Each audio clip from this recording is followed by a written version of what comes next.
Lean by no means is anything new.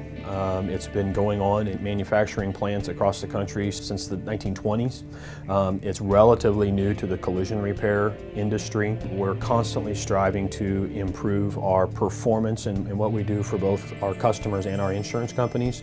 The green belt training process, took one of my technicians with me just to kind of learn what PPG's take was on Lean, and the process for that was ways that you can implement Lean into your facility without coming in and hitting the nuclear button and just blowing it up.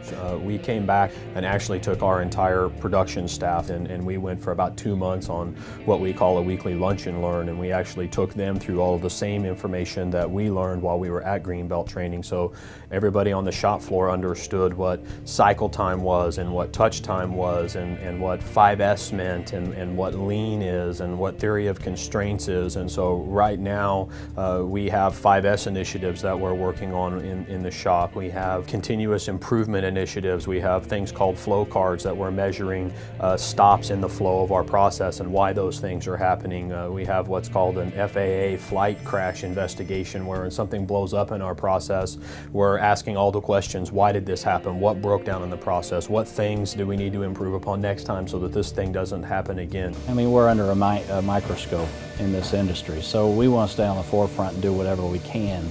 The Lean, I think, helps us do that. You know, you go to a class and some people would say, "Ah, this is baloney, this will never work in the shops." Well, there's shops that are doing it. There's shops that are dedicated to the Lean process, and you know, they're the shops that are the top shops of the industry out there. We have to change our way of thinking. We have to change our procedures. First off, you have to have all of your employees buy-in. If you don't get their buy-in, it's never going to work.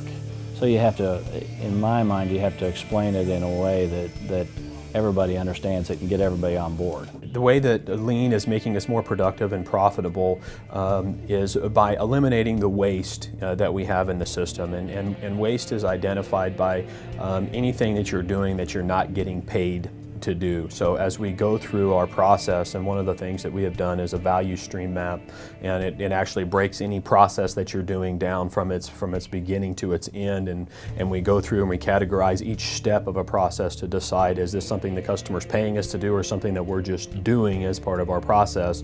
And then we try and eliminate those things that we're doing that we're not getting paid to, so that it reduces the amount of time that it takes to get any one certain process done. This affects the value to the customer directly by allowing them to get back into their cars quicker. My car's not just sitting around on the property, and it's a faster turnaround time, and that's what you know, customers are screaming. How long is it going to take to get my car fixed? And so this allows us to get that done a little quicker than maybe some of our competition.